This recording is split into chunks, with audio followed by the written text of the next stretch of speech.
Alhamdulillah, puji syukur kita haturkan kehadirat Allah Subhanahu wa Ta'ala. Di kesempatan waktu duha ini kita bisa belajar bersama setelah kita menyelesaikan berbagai tugas di rumah. Sudah belanja belum? Belum. Berarti dereng masak. Dereng.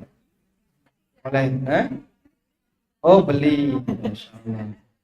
Terima tuku timbangane repot masak karena mau pengajian. Betul sekali ya. Nanti besok dilestarikan kayak gitu. Alhamdulillahirabbil alamin, di pagi hari ini kita bisa belajar bersama dan insya Allah tema yang akan kita angkat berkaitan dengan fikih bulan Muharram. Bulan Muharram niku bulan napa? Suro. Kenapa kok disebut sebagai bulan Suro? Suro niku nek artosipun sekarang bahasa Jawa niku napa? Bahaya. Kalau dalam bahasa Arab, syuro itu artinya musyawarah. Allah Subhanahu wa Ta'ala berfirman, wa amruhum syura bainahum. Urusan mereka dibahas dalam musyawarah yang mereka lakukan bersama. Karena itu ada dalam Al-Quran disebut sebagai surat Asy-Syura. Artinya apa? Karena dia membahas permusyawaratan yang dilakukan oleh kaum muslimin. Berarti ulan syura niku ulan apa? Wayahe wong rembukan. Rembukan babakan urusan dunia mereka. Nah, kita juga nggak tahu, tiba-tiba sebagian orang punya keyakinan ulan syura dianggap ulan cilaka. Tidak boleh mengadakan hajatan ketika sakjerone ulan syura. Cuman saya heran ini, majelis taklim ini namanya apa? Satyagraha. Majelis taklim Satyagraha hajatannya dilakukan di bulan syura. Menika jenengan enggak takut cilaka? Enggak, alhamdulillah. Insyaallah semua bulan itu baik. Bahkan bulan Muharram atau bulan Syura termasuk bulan yang istimewa. Karena itu sebagai muslim kita kudu ngerti seperti apa sih bentuk keistimewaan bulan Syura menika? Seperti apa bentuk keistimewaan bulan Muharram?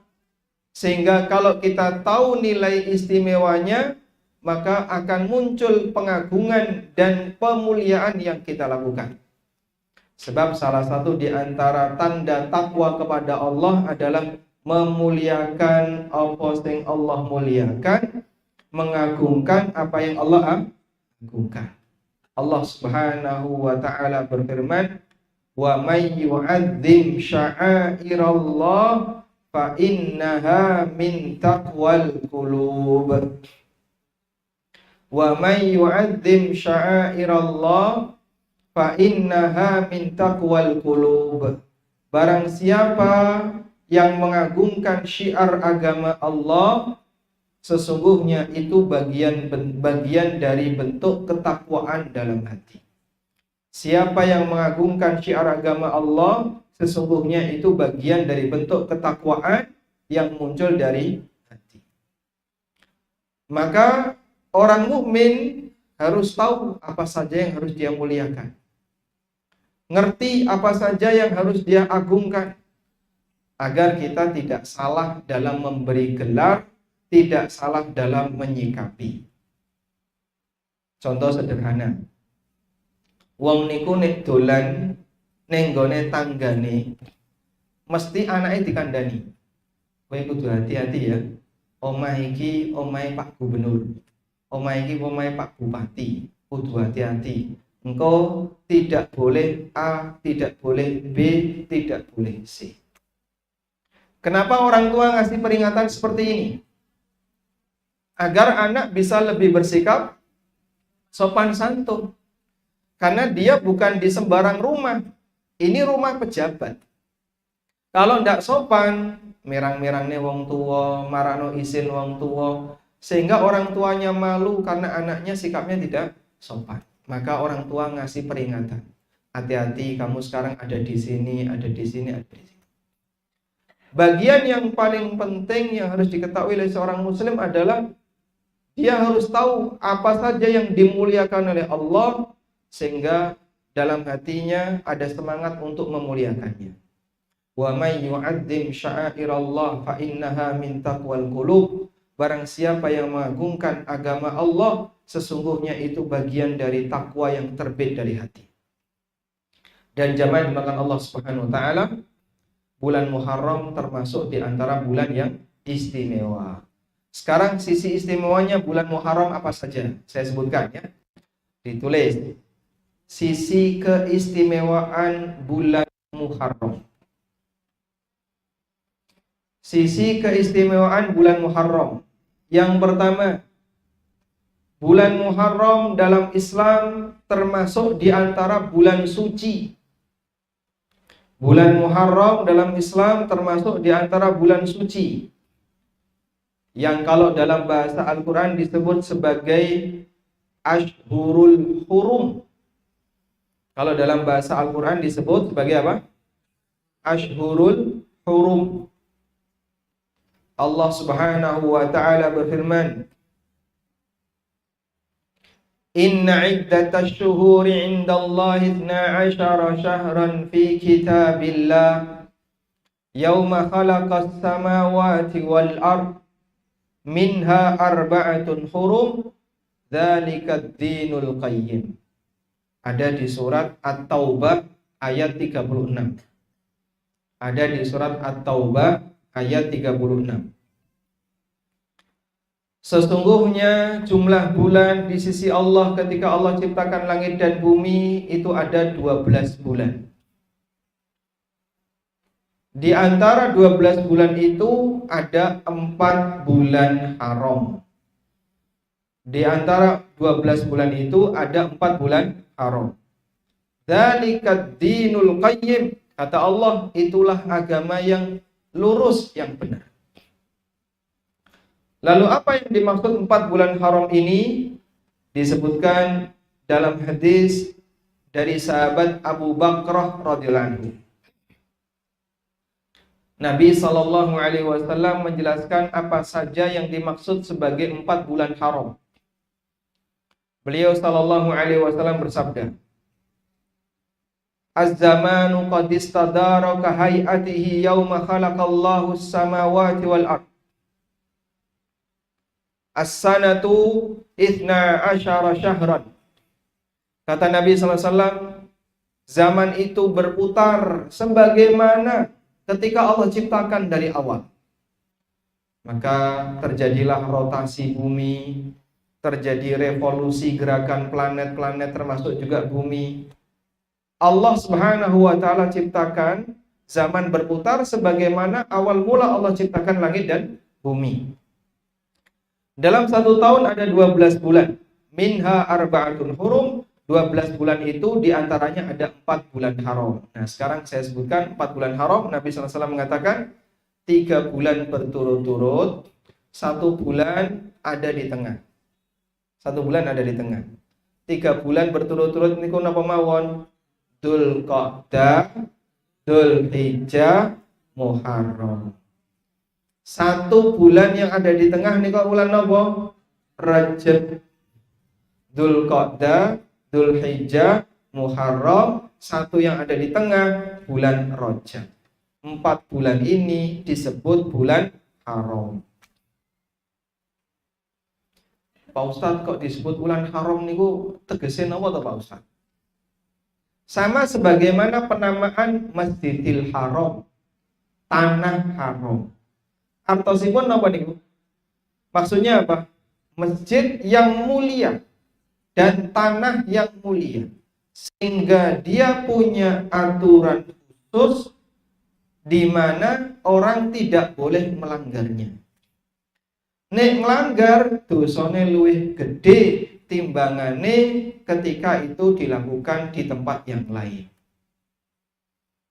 Contohnya napa? Sing jenenge grenengan niku dosa napa dosa? Dosa. Jenengan nek grenengan ning pasar, kalau grenengan ning masjid niku gede pundi dosa? Kenapa? Karena tempat yang mulia, tempat yang suci. Sehingga ketika perbuatan maksiat ini dilakukan di tempat yang mulia dan di tempat yang suci, maka nilai dosane luwih gede. Nek grenengan dilakoni ning pengajian, sing digrenengi ustate, dosa napa boten? Boten. Dosa. Gede pundi kalau grenengan ning takruk.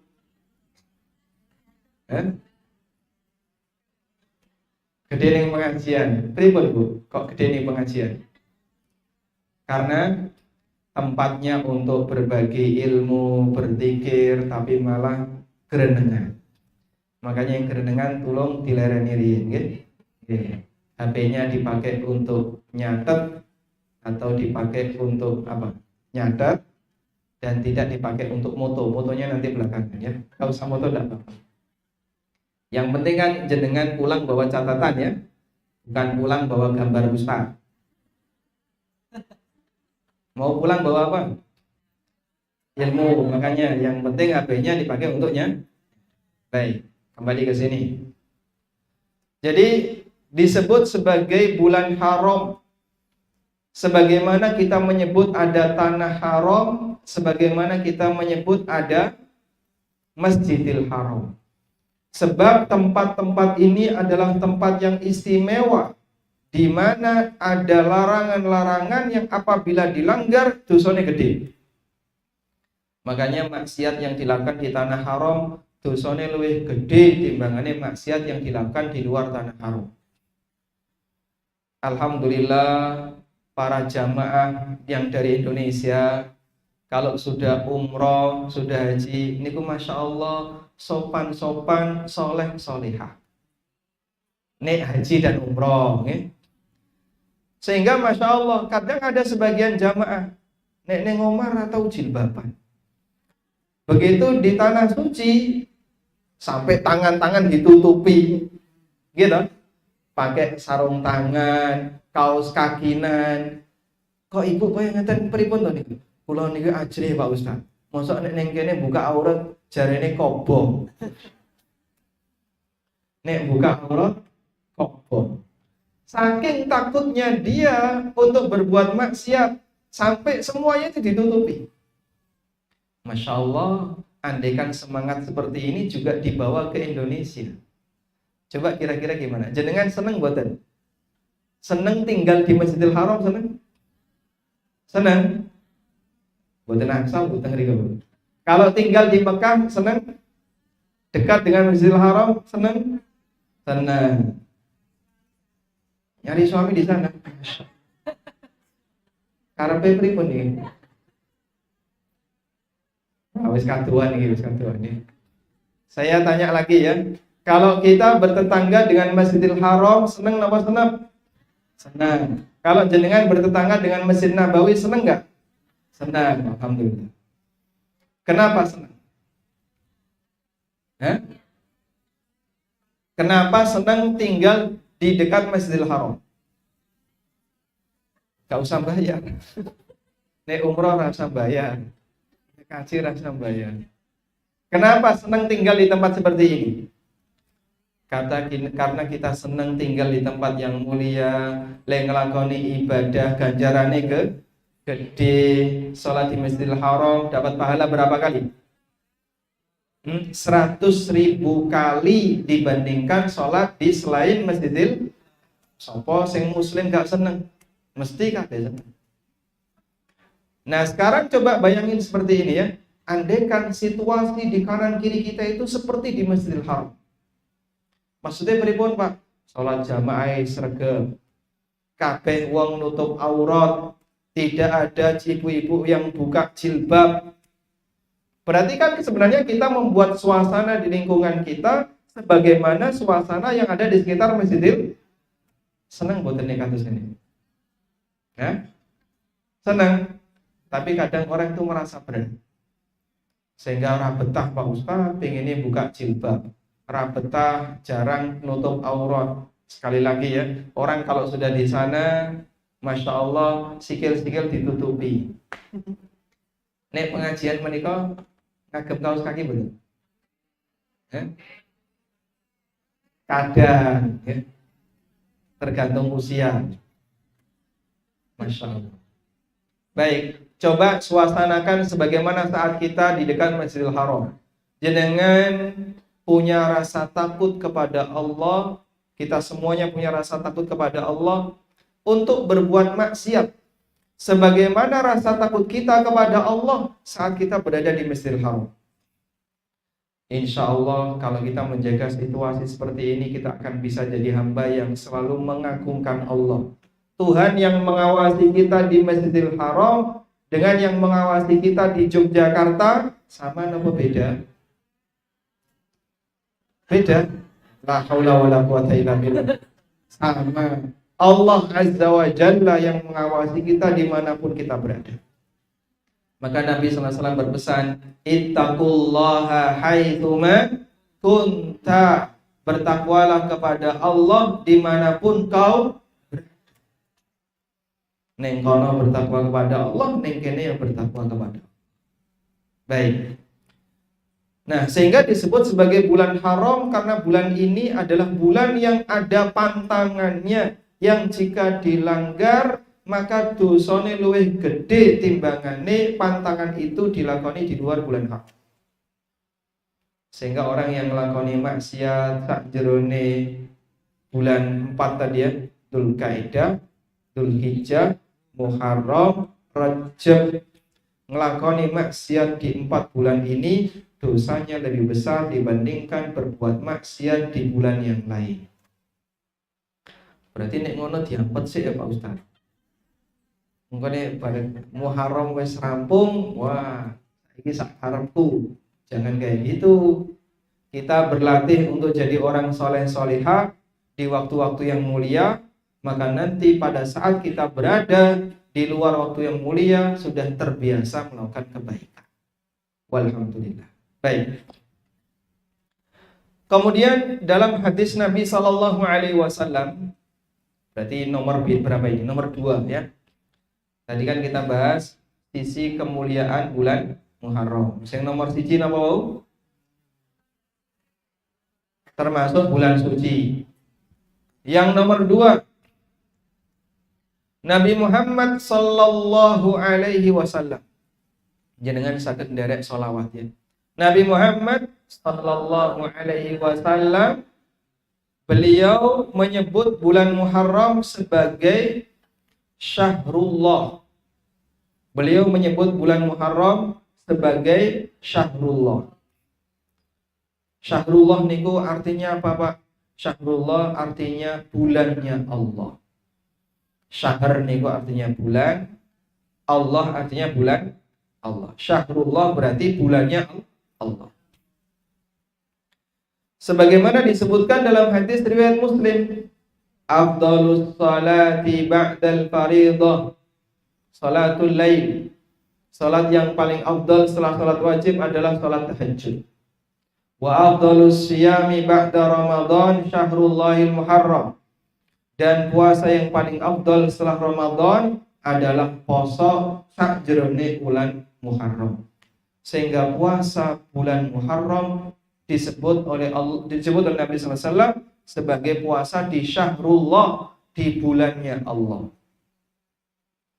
Nah, kalau Nabi sallallahu alaihi wasallam menyebut bulan Muharram sebagai Syahrullah, Masya Allah, kok sampai wonten menungso sing ngarani ulan Muharram ulan ciloko. Nabimu sallallahu alaihi wasallam mengatakan bulan Muharram itu bulan Allah. Kok kamu mengatakan bulan Muharram bulan ciloko? Niku nek kula ngarani nggih. Nyuwun pangapunten rada jangkar, ngoten nggih. Ini sikap yang tidak sopan. Ibaratnya gini, wong tua ngarani iki apik kudu kok hormati. Anake ngomong iki elek rasa dihormati. Lho kok malah waton suloyo. Berbeda dengan apa yang disampaikan oleh Nabi sallallahu alaihi wasallam itu bisa berbahaya. Kalau Rasulullah SAW mengatakan A, kok malah ada orang yang mengatakan minus A, berarti ini ngejak suloyo dengan Rasulullah SAW, nantang beda dengan Nabi SAW, dan itu tidak boleh. Sehingga kalau Nabi SAW menyebut itu bagus, kita harus bilang bagus. Kalau Allah mengatakan ini mulia, kita harus bilang mulia. Karena mencintai apa yang dicintai oleh Allah, mengagungkan apa yang diagungkan oleh Allah, memuliakan apa yang dimuliakan oleh Allah dan Rasulnya Sallallahu Alaihi Wasallam adalah bagian dari takwa. Kalau Nabi SAW menyebutnya sebagai bulan Allah, maka ojo sampai ono menungso sing ngarani ulan ciloko. Dan hadirin yang kami hormati, yang namanya penyebutan bulan ciloko itu kan karena masalah keyakinan, ya. Keyakinan apa? Mitos yang melekat pada hati seorang hamba. Dan mitos seperti ini beda-beda antara satu daerah dengan daerah yang lain. Kalau Jogja dan sekitarnya sing disebut ulan ciloko niku Muharram. Nek Jawa Timur pun benten melih. Saya asli Lamongan, Jawa Timur. Setahu saya masyarakat di tempat kami bulan ciloko niku bulan Dzulqa'dah. Dzulqa'dah niku kalau dalam bahasa Jawa kan diarani ulan selo nggih. Selo besar. Kalau orang Jawa Timur nyebutnya selo. Jadi poso, sawal, selo, besar. Kenapa kok disebut selo? Terus godak gadek matuk niku singkatan dari keseselan Allah. Mongko nek diseseli Allah jadi iki ulan ciloko. Karena itu di daerah sana pantangan hajatan bulan Dzulqa'dah. Tapi kalau ulan suro biasa bagi mereka. Muharram, hajatan biasa. Karena menurut keyakinan orang Jawa Timur itu bukan bulan ciloko. Nah terus yang jadi pertanyaan, kita mau pakai standar Jawa Timur atau Jawa Tengah? Ya? Kan bingung. Aslinya Jawa Timur, manggone ning Jogja. Sampean melu madhab di madhab Jawa Timur atau madhab Jogja? Ora iso kaya ngono. Tidak ada kebenaran yang sifatnya seperti itu. Makanya ini semuanya adalah keyakinan yang enggak benar. Kalau dalam istilah hadis disebut tiyaroh. Disebut apa? Napa niku tiyaroh? Berkeyakinan sial karena sesuatu yang enggak masuk akal. Berkeyakinan sial karena sesuatu yang enggak masuk akal. Kula badhe tanglet. Sumber sial niku napa? Sumber sial niku napa? Dosa niku sumber sial. Sumber kesialan yang tertinggi adalah perbuatan maksiat. Makanya orang yang berbuat maksiat hati-hati, alamat awakmu cilaka. Nek ra ning donya iso diancam cilaka ning akhirat. Orang yang berbuat dosa hati-hati, dia akan mendapatkan ancaman celaka. Kalau tidak terjadi di dunia, akan ada ancaman celaka di akhirat. Lawas gelise sing jenenge becik mesti ketitik Allah ketara. Sehingga siapapun yang nglakoni apik insyaallah dapat balasan sing apik. Man amila salihan fali nafsih. Sapa sing nglakoni apik sak temene dia nglakoni apik untuk awake dhewe. Wa man asaa fa 'alaiha, sing nglakoni elek bakal entuk balasan sesuai dengan tingkatan keburukannya. Dan waspadalah, keyakinan tiyaroh itu syirik dan itu sebab kecelakaan. Keyakinan tiyaroh niku keyakinan syirik. Dari mana Bapak tahu kalau itu keyakinan syirik? Nabi sallallahu alaihi wasallam sing ngendika. Beliau sallallahu alaihi wasallam bersabda, at-tiyaratu syirkun, at-tiyaratu syirkun, diulang ping 3. At-tiyaratu syirkun. Keyakinan sial niku syirik. Loh, sampai penekanan kados mengatakan. Berkeyakinan sial karena bulan tertentu. Karena angka tertentu. Karena napa malih? Omahe madhep ke arah tertentu. lanang wedok wis kadung tresno. Teko ning wong niki badhe nikah. Sik tak hitung. Kowe lahir tahun pira? 93. Awakmu tahun 90. Lahir ulan apa? Ulan Recep. Kowe poso. Dinamu Selasa Kliwon. Sing iki Jumat Wage. Dihitung. Masyaallah. Gunggung hasile 12. Iki mesti ana sing mati salah siji. Ya? Saya langsung bilang, sampean salah. Sing bener mesti mati karo-karo nih. Apa ana menungsa merungsungi? Yang namanya manusia pasti akan mati. Dan yang namanya mati itu tidak bergantung pada petungan. Jangan nyebut kalau nikah mesti mati. Wong sampean gak rabi ya mati kok. Karena manusia sing gak mati. Tapi sayang, kenapa orang masih percaya yang seperti ini? Logikanya lo di mana? Akalnya itu ditaruh mana? Mas sayang sampean ki mahasiswa tuh ya akal kok tidak dengkul. Makanya kalau saya melihat orang musyrik ini, saya menilai iki menungso kok duwe akal kok tidak ning dengkule. Orang musyrik itu manusia yang akalnya paling dihinakan, ditekan di bawah kaki. Makanya dia punya keyakinan sing gak masuk orang matuk akal kok diyakini. Sedaya wong musyrik iki kados ngoten niku. Hati-hati dengan semua bentuk petungan, semua bentuk klinik dan ramalan. Semuanya itu bertentangan dengan akal. Hargailah akal yang diberikan oleh Allah. Sehingga hindari perbuatan kesyirikan. Nek sing jenenge ra masuk akal tidak perlu diyakini. Baik. Memuliakan apa yang dimuliakan oleh Allah bagian dari takwa. Nek Muharram disebut sebagai bulan Allah, ojo sampai pisan-pisan nyebut Muharram bulan ciloko. Kalau Muharram disebut sebagai bulan Allah, jangan sampai sekali-kali menyebut bulan Muharram sebagai bulan kecelakaan. Sebab Allah memuliakannya, maka kita jangan sampai menyebutnya sebagai bulan terhina. Nah, terus kalau mau mengadakan hajatan pripun? Pak, kula niki kok sik ajrih ya, Pak. Wedi maju mundur. Iki anake wis pengen gendang di akadne, tapi kok pas bulan Suro. Kira-kira kalau mengadakan hajatan dredeg boten? Bagi sebagian orang takut. Tapi bagi orang mukmin, bismillah. Sing maringi rezeki sinten? Sing maringi kecelakaan? Karena tidak ada yang bisa ngasih manfaat dan madarat kecuali Allah. Sehingga kalau orang mengalami apapun, dia harus yakin itu datang dari Allah, bukan karena sarono sebab ulan suro. Keyakinan seperti ini yang harus selalu kita bangun jamaah, agar kita menjadi seorang mukmin nikmati ojo sampai sangu keyakinan syirik. Ojo sampai nikmati tesih beto keyakinan syirik. Karena siapa yang mati dalam keadaan membawa dosa syirik, meskipun syirik kecil, itu bisa berbahaya.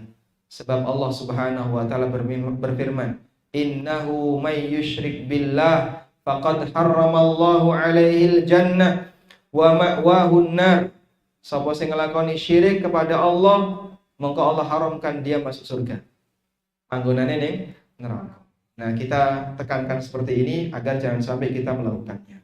Selanjutnya jamaah. Bulan Muharram di dalamnya ada satu hari yang sangat dimuliakan. Di dalamnya ada satu hari yang sangat dimuliakan oleh manusia beragama meskipun sebelum Islam. Orang Yahudi memuliakannya, orang Nasrani juga memuliakannya, sehingga ahli kitab memuliakannya.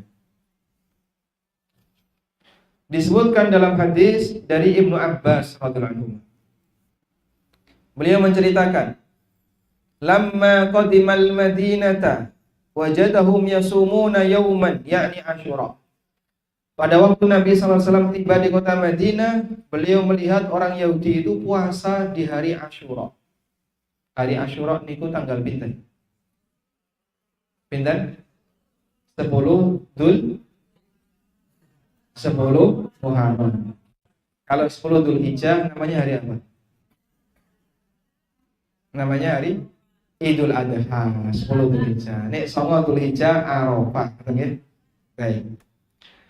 Ada satu hari yang dimuliakan oleh ahli kitab sebelumnya, yaitu hari Asyura, mereka berpuasa. Maka Nabi SAW bertanya, ini kalian puasa ngapain? Faqalu, maka mereka mengatakan, hadza yaumun adzim wa huwa yaumun yunajjillahu fihi Musa. Ini merupakan hari yang agung, hari di mana Allah menyelamatkan Musa dan Allah tenggelamkan Fir'aun. Fasama Musa syukran lillah, maka Musa berpuasa sebagai rasa syukur kepada Allah. Faqala, kemudian Nabi SAW bersabda, ana aula bi Musa minkum. Aku lebih layak untuk memuliakan Musa daripada kalian. Aku lebih layak untuk memuliakan Musa daripada kalian. Akhirnya beliau berpuasa dan memerintahkan para sahabat untuk turut berpuasa. Sehingga Asyura termasuk di antara hari yang istimewa. Disyariatkan bagi kita untuk berpuasa. Baik. Dan para ulama juga menyebut bulan ini sebagai bulan yang paling istimewa setelah Ramadan. Sebagaimana Hasan Al-Basri mengatakan, Inna Allah aftataha as-sanata bi syahri haramin wa khatamaha bi syahri haramin. Falaysa sahrun fis sanati ba'da syahri Ramadan a'dhamu indallahi minal Muharram. Allah memulai awal tahun dengan bulan haram dan Allah mengakhiri tahun Hijriyah dengan bulan haram. Awal tahun bulan napa? Awal tahun niku bulan napa? Muharram. Akhir tahun bulan napa? Dzulhijjah. Masya Allah.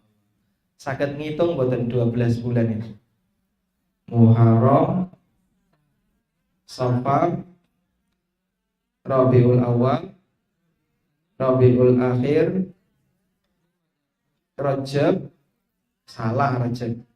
Jumadil, nyebutnya yang benar Jumadil Ula. Jumadil Ula, Jumadil Akhirah, Rajab, Sya'ban, Ramadan, Syawal, Dzulqa'dah, alhamdulillah. Kudu hafal nggih wong muslim. Tapi nggih Januari. Wah, nek kalau merem ya apa? Tapi nek dikongkon terusno Muharram, tak delok tak kalender sik Safar. Masyaallah. Wong muslim kudu sebagaimana jenengan apal Januari, Februari dan seterusnya, maka yang ini juga harus. Baik. Dimulai dari bulan haram, diakhiri dengan bulan haram. Kata Hasan Al-Basri, "Falaisa syahrun fis sanati ba'da syahri Ramadan a'dhamu 'indallahi min syahril Muharram."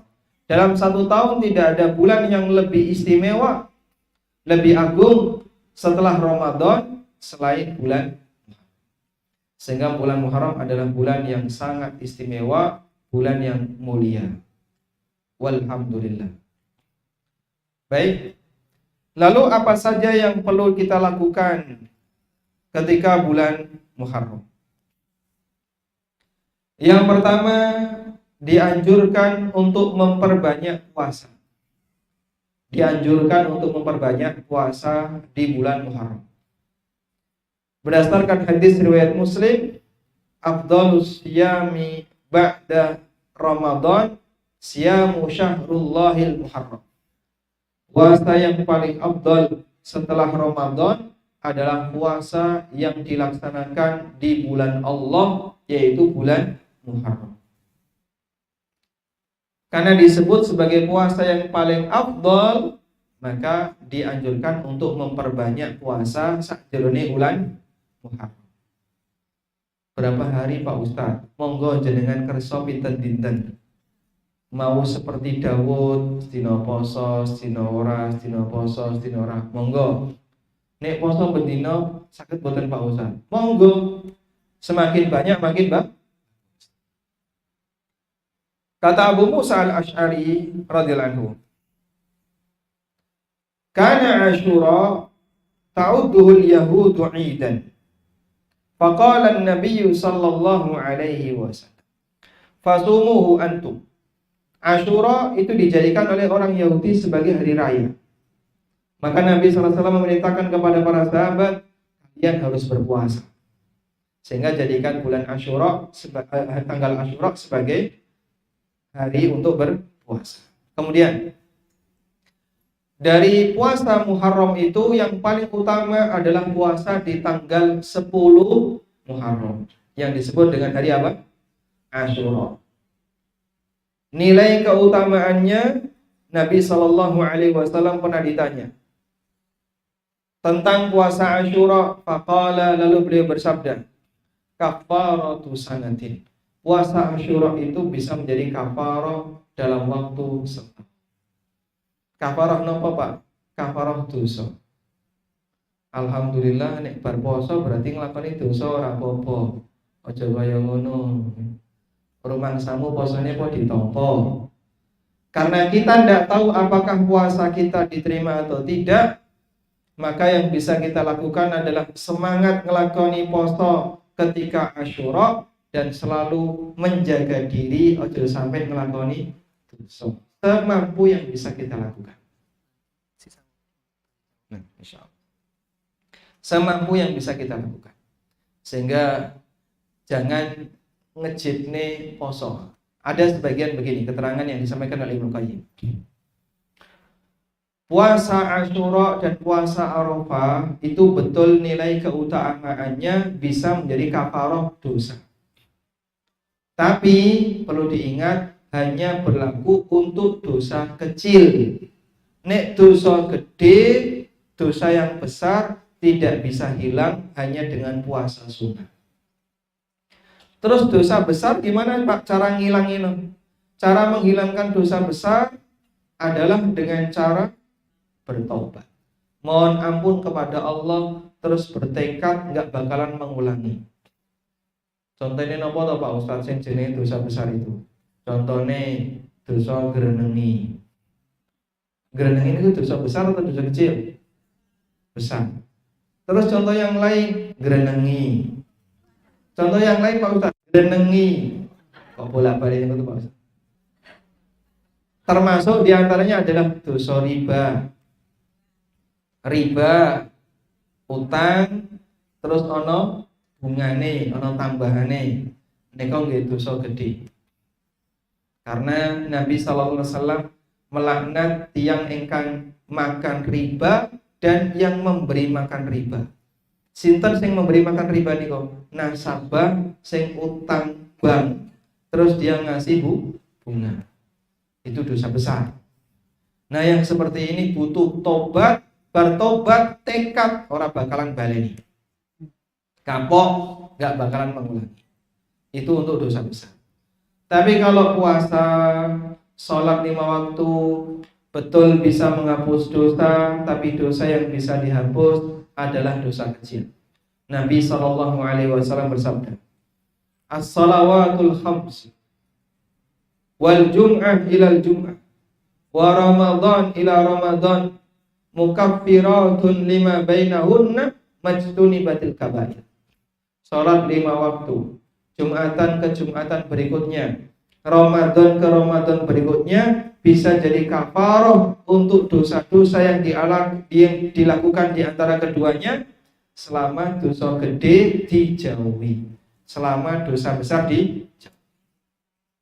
Sehingga kalau sholat 5 waktu saja hanya bisa menggugurkan dosa kecil, apalagi puasa yang sifatnya setahun sekali, seperti puasa Arafah atau puasa Asyura. Maka setiap mukmin kalau selesai melaksanakan puasa Arafah atau Asyura berharap semoga Allah mengampuni dosanya, tapi bukan berarti terus oleh ngremehno dosa. Sebab kita tidak tahu apakah puasa kita ditampa napa mboten. Nek jenengan ngerti, aku ngerti Pak Ustaz, posoku ditampa, sampai entuk bocoran saka ndi? Tadi malaikat baru datang. Oh jangan, ini berarti berbahaya keyakinannya ya. Manusia tidak tahu. Maka yang bisa kita lakukan apa? Memohon kepada Allah semoga amal kita diterima.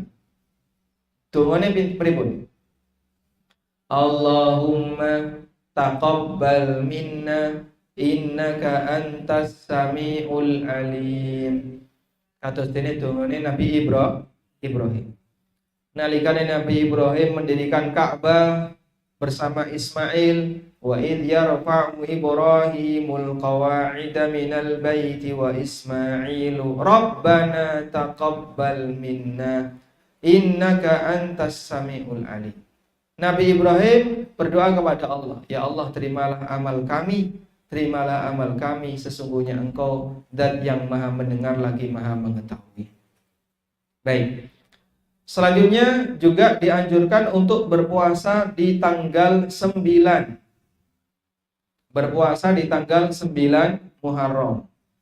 Tanggal 9 Muharram niku hari apa namanya? Tasu'a. Disebut dengan hari Tasu'a. Ya, ada hamzahnya di belakang.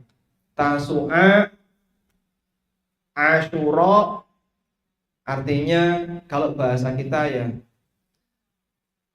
nyepulo nyongo gitu ya.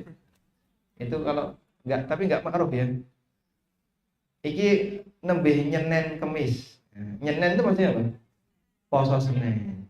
Ngelakoni amal sak jerone dina Senin. Ki nyenen itu maksudnya apa? Poso Senin. Nah, dalam bahasa Arab ki ngelakoni poso tanggal 10 itu jenenge Asyura. Ki ngelakoni ibadah tanggal 9 jenenge Tasu'a. Dari kata tis'ah yang artinya 9. Sehingga nanti pada saat kita berpuasa itu posone pinten Pak Ustadz? 2 hari. Tanggal 9 Muharram dan tanggal 10. Kenapa kok tanggal 9? Sebab Nabi Sallallahu Alaihi Wasallam ketika beliau mendapatkan kabar Yahudi itu nek poso mong tanggal 11 mawon ya Rasulullah. Maka Nabi SAW mengatakan, in kanal amul muqbil nasumu yaumat tasi. Nek sok tahun ngarep kita masih ketemu dengan Muharram, maka kita akan berpuasa di tanggal 9. Kemudian belum bertemu dengan Muharram tahun depan, tufiya Rasulullah SAW. Nabi SAW sudah wafat. Nabi SAW wafat niku ulan nopo? Nabi SAW wafat ulan nopo? Ulan Mulut. Ya, Rabiul Awal. Rasulullah SAW wafat bulan Rabiul Awal tahun 11 Hijriah. Sementara beliau tidak ketemu Muharram tahun 12 Hijriah. Maka Nabi SAW ketika di Muharram tahun 11 beliau mengatakan, tahun depan kalau kita masih ketemu Muharram, kita puasa tanggal 9. Ternyata belum ketemu Muharram tahun depan, tufiya Rasulullah Sallallahu Alaihi Wasallam. Nabi SAW sudah meninggal dunia. Selanjutnya ada pertanyaan. Kalau kita berpuasa tanggal 11 apakah juga dianjurkan? Ulama berbeda pendapat dalam masalah ini. Sebab tanggal 11 itu disebutkan dalam hadis tapi dhaif. Disebutkan dalam hadis tapi dhaif. Lemah. Karena hadisnya lemah, maka sebagian tidak menjadikannya sebagai dalil. Rasulullah Sallallahu Alaihi Wasallam pernah menyebutkan, sumu yauma Asyura wa khalifu fihi al-yahud wa sumu qablahu yauman au ba'dahu yauman. Lakukanlah puasa Asyura tapi aja padha karo Yahudi. Yahudi ku posane mung Asyura tok. Aja padha. Carane ben ra padha pripun? Biar enggak sama dengan Yahudi gimana? Puasalah sehari sebelumnya atau sehari setelahnya. Tapi riwayat ini dhaif. Sehingga yang lebih benar adalah puasa itu dilakukan sehari sebelumnya. Maka insya Allah cukup 2 hari, 9, 10.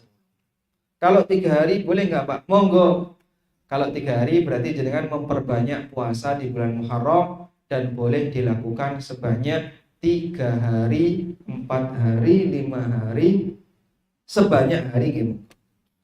Karena kita dianjurkan memperbanyak puasa di bulan. Lalu ada pertanyaan, boleh nggak puasa tanggal 10 saja? Tanggal 10 saja. Mungkin jawabannya belum ya. Bolehkah kita berpuasa di tanggal 10 saja? Sebagian ulama berpendapat puasa di tanggal 10 saja hukumnya makruh. Kenapa kok makruh, Pak? Karena madani Yahudi menyamai yang Yahudi. Wong Yahudi niku posane nggih mung tanggal 10 mawon. Nah, wong muslim aja padha karo Yahudi. Sehingga ketika dia berpuasa jangan hanya tanggal 10 saja. Karena Nabi SAW berpendapat mengatakan bahwa beliau akan berpuasa di tanggal 9 bulan Muharram tahun depan. Sehingga ini menunjukkan bahwasanya puasa tanggal 10 saja hukumnya makruh. Ini pendapat yang pertama. Lalu pendapat yang kedua mengatakan berpuasa tanggal 10 saja tidak makruh, tapi lebih baik kalau diiringi dengan puasa di hari sebelumnya. Sehingga puasanya tanggal 9 dan tanggal 10 agar sesuai dengan petunjuk yang disampaikan oleh Nabi sallallahu alaihi wasallam. Walhamdulillah. Nggih, pondo merem nggih. Ya memang itulah efek samping dari pengajian ya. Kita berada di majelis ilmu, suasananya ayem, adem, merem. Karena sudah banyak yang merem, maka kajiannya sudah selesai. Pas tadi jam 10. Kurang 14 menit. Kami berikan kesempatan kepada para jamaah untuk menyampaikan sesuatu. Demikian sebagai pengantar yang bisa kita sampaikan. Wassallallahu ala nabiyyina Muhammadin wa ala alihi wa sahbihi wasallam. Baik, kami buka sesi tanya jawab. Ini sudah ada pertanyaan yang masuk terlebih dahulu, saya bacakan. Assalamualaikum Ustaz. Semoga Allah senantiasa merahmati Ustaz dan keluarga. Izin bertanya, Anda pernah mendengarkan kajian mengenai sholawat nariyah yang tidak digunakan untuk diamalkan. Mohon penjelasannya. Masya Allah. Waalaikumsalam warahmatullahi wabarakatuh. Terima kasih atas doanya dan kita mohon kepada Allah semoga Anda juga mendapatkan yang semisal. Baik. Ini tapi nggak nyambung dengan tema. Pripun? Hah? Nggak apa-apa. Dibahas tentang masalah hukum salawat nariyah. Pertama begini. An-nariyah itu kalau saya lihat tulisannya itu kayak gini, Bu. An-nar terus ya marbutoh, ya nisbah, kemudian dikasih tak marbutoh. An-nariyah. Saya waktu baca namanya itu sudah heran. An-nar niku kan artinya api. Iki kok sholawat dijenengi nariyah niku pripun? Padahal yang namanya sholawat itu kata Imam As-Suhaili fihil hunuwu warrahmah. Sholawat itu isinya adalah ketenangan, kelembutan. Tapi kok dijenengi an-nariyah? Maka dilihat dari namanya saja ini sudah aneh. Ini kalau dilihat dari tinjauan nama. Baik Pak, wis ora usah bahas jeneng, yang penting pokoknya isine. Nah, sekarang coba kita bahas isinya. Jadi pada asalnya sholawat itu hukumnya apa? Kalau dalam sholat hukumnya wajib. Kalau dalam keseharian hukumnya dianjurkan. Allah perintahkan kepada kita. Ya ayyuhalladzina amanu innallaha wa malaikatahu yusholluna 'alan nabi. Ya ayyuhalladzina amanu shallu 'alaihi wa sallimu taslima. Allah dan para malaikatnya bersalawat kepada Nabi. Hei wong-wong mukmin, bacalah salawat dan salam untuk beliau. Maka berdasarkan ayat ini, Al-Ahzab ayat berapa, Mas? 56. Berdasarkan ayat ini, kita sebagai hamba Allah, umat Nabi Muhammad sallallahu alaihi wasallam diperintahkan untuk memberikan apa? Salawat dan salam. Sallu alaihi wa sallimu taslim. Berikanlah salawat dan salam untuk beliau. Maka kita sebagai hamba Allah disyariatkan untuk memberikan salawat dan salam untuk Nabi Muhammad SAW. Karena itu redaksi salawat minimal berdasarkan ayat ini adalah mengucapkan Allahumma sholli wa sallim ala Muhammad. Redaksi minimal itu. Nih jenengan sudah membaca ini berarti sudah melaksanakan ayat surat Al-Ahzab ayat 56. Ya ayyuhalladzina amanu shallu alaihi wa sallimu taslima. Ini yang pertama. Berarti kalau kita sudah membaca ini sudah cukup Pak Ustadz? Cukup, itu karena sudah sesuai dengan apa yang disebutkan oleh perintah. Terus nih ditambahi pripun Pak Ustadz? Nih ditambahi monggo, tapi tambahannya itu jangan sampai mengandung makna yang keliru. Nah, tolong bedakan dua ini ya. Yang saya pahamutan yang di belakang kerenengannya dileren ya. Tolong bedakan dua ini ya. Bedakan antara sholawat dengan pujian untuk Nabi Sallallahu Alaihi Wasallam. Sholawat itu bentuknya apa Pak? Mendoakan Rasulullah Sallallahu Alaihi Wasallam dalam bentuk doa, sholawat dan salam. Maka saat kita mengucapkan Allahumma sholli wa sallim ala nabiyyina Muhammad, artinya adalah, ya Allah berikanlah sholawat dan salam dan keselamatan untuk Nabi kita Muhammad. Berarti ini isinya apa Bu? Doa. Isinya itu doa. Baik. Tapi kalau pujian itu berarti menyebut Nabi Muhammad SAW dengan pujian-pujian. Dengan kalimat-kalimat yang terpuji. Nah, pujian itu tidak boleh berlebihan.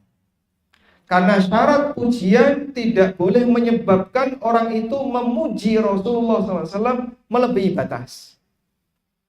Dulu ada orang yang memuji Nabi SAW di hadapan beliau dan dimarahi oleh Nabi SAW. Kenapa? Pujiannya melebihi batas. Bagaimana Pak bentuknya? Ada orang yang mengatakan di hadapan Nabi SAW, wa fina nabiyyun ya'lamu ma fi ghadin. Di tengah kita ada seorang nabi yang nabi ini mengetahui besok terjadi apa. Dimarahi oleh Rasulullah SAW. Jangan ngomong kayak gitu. La taqulu hadza. Jangan ngomong seperti itu. Karena Nabi SAW tidak mengetahui besok terjadi apa. Rasulullah SAW tidak tahu hal yang gaib. Maka kalau beliau disebut mengetahui besok terjadi apa, beliau tidak mau. Karena ini pujian yang melebihi batas. Jenengan kalau dipuji melebihi batas purun boten. Awakmu iki lho pinter banget sampai banget ngeluwe batas. Iki ngece namanya, bukan memuji. Memuji yang melebihi batas itu penghinaan. Dan tidak boleh. Apalagi ketika seorang nabi dipuji sebagaimana layaknya Tuhan. Itulah yang terjadi pada umat Nasrani sampai menyebabkan mereka menyebut Nabi Isa sebagai anak. Maka Nabi Muhammad SAW ngasih peringatan, la tutruni kama atratin nasara Isa bin Maryam. Ojo sampai awakmu mengkultuskanku. Janganlah kalian mengkultuskanku. Kultus niku napa Pak? Memuji melebihi batas. Sebagaimana orang Nasrani yang mereka mengkultuskan Nabi Isa, faqulu Abdullah wa Rasuluh, sebut saja saya ini adalah hamba Allah dan utusannya. Nek terlalu berlebihan, terlalu tinggi, itu justru melanggar hak Nabi Sallallahu Alaihi Wasallam. Dipun pahami menika? Baik. Maka memuji Nabi Muhammad SAW itu boleh, tapi tidak boleh melebihi. Sekarang coba kita lihat sholawat nariyah. Dalam sholawat nariyah, di bagian depan itu isinya sholawat. Di bagian belakang isinya pujian. Di bagian depan isinya apa?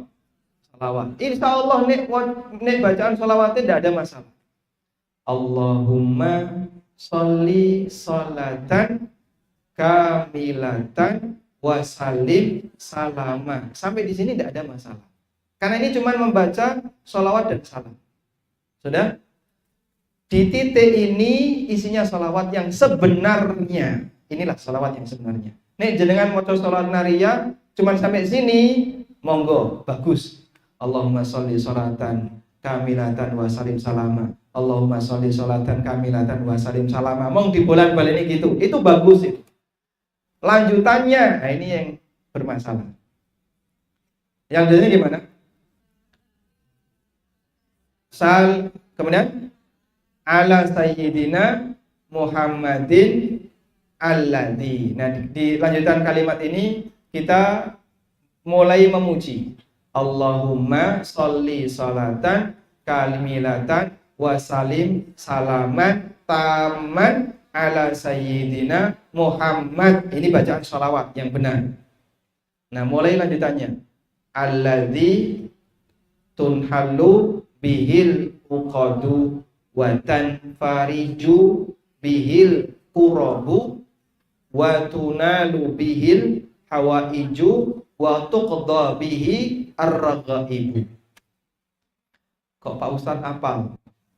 Nah, tonggone kula nggih ngoten niku rutin. Ket kula cilik niku nggih. Sehingga saya dulu masih kecil sudah hafal itu. Karena di sebelah masjid saya, di sebelah rumah saya, masjidnya rutin membaca itu. Baik. Nah, bagian ini isinya pujian, tapi pujiannya berlebihan. Coba kalau pujian ini jenengan terjemahkan. Alladzi tunhallu bihil uqadu. Segala bentuk ikatan jadi lepas karena Nabi Muhammad sallallahu alaihi wasallam. Wa tanfariju bihil qurabu. Segala bentuk bencana jadi hilang karena Nabi Muhammad sallallahu alaihi wasallam. Wa tuqda bihil hawaiju. Segala bentuk keinginan jadi dikabulkan karena Nabi Muhammad sallallahu alaihi wasallam. Wa tunalu bihi ragaibu, dan segala bentuk keinginan akan terwujud karena Nabi Muhammad sallallahu alaihi wasallam. Monggo jenengan nilai piyambak. Kalau yang namanya kesulitan itu hilang karena sebab Allah. Orang ingin mendapatkan sesuatu dikabulkan karena Allah. Dan kalaupun itu dijadikan sebagai tawassul, ya seharusnya bentuknya berdoa dan meminta kepada Allah Subhanahu wa taala agar doa itu dikabulkan. Lalu kita menyebutkan amal soleh yang kita punya. Bukan dengan menyebutkan nama Nabi Muhammad sallallahu alaihi wasallam. Dipahami insyaallah jemaah? Paham ya? Oleh karena itu sebenarnya di bagian ujiannya ini yang sebenarnya kita hindari. Kalau sholawatnya monggo. Dan intinya sholawat naria ini tidak ada dalil. Sepakat sing maca nggih ngerti nek rano dalile.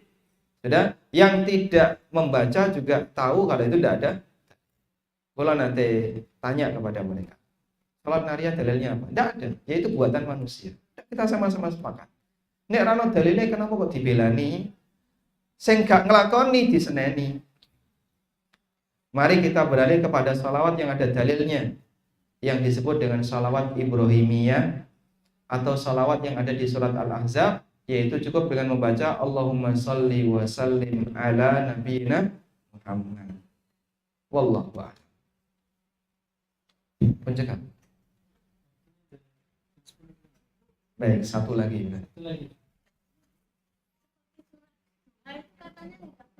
Sholat duha. Setelah sholat duha, bacaan surat ad-duha. Setelah sholat, di dalamnya mungkin. Setelahnya. Wiridan setelah sholat duha, maca surat ad-duha. Angsal napa boten? Jawabannya? Oh, baik. Baik. Boleh nggak membaca doa setelah sholat duha? Jawabannya boleh. Tapi kalau doanya yang bunyinya kayak gini, Allahumma inna duhauka wal bahauka dan seterusnya sampai akhir doa. Kalimat ini disebutkan oleh Abu Bakar Ad-Dimyati dalam bukunya I'anatul Talibin. I'anatul Talibin ini memang termasuk salah satu referensi dalam madhab Syafi'iyah. Cuman beliau tidak menyebutkan dalilnya. Tapi kalau dari sisi makna tidak masalah, boleh. Namun tidak kita yakini sebagai sunnah Nabi Sallallahu Alaihi Wasallam. Sebab beliau sendiri tidak menyebutkan kalau itu hadis Nabi SAW. Kalau doanya bagus, diwaca monggo.